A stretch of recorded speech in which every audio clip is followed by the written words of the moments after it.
Superstratum Building Cleaner can be used on any water-safe surface, including fabrics.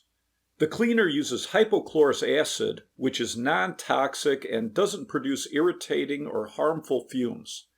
It's made from running an electrical charge through a solution of salt and water. It can kill bacteria, viruses, mold, mildew, and mycotoxins, which are toxic compounds produced by some types of mold. The World Health Organization recommends hypochlorous acid for disinfecting surfaces in the kitchen, including countertops, utensils, and appliances.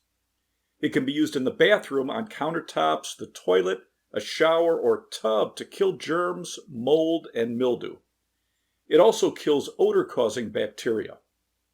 To use the cleaner, spray it on the surfaces, allow it to set for a few minutes, then wipe down the surfaces with a disposable cloth or paper towels. It can also be fogged into the air for maximum coverage.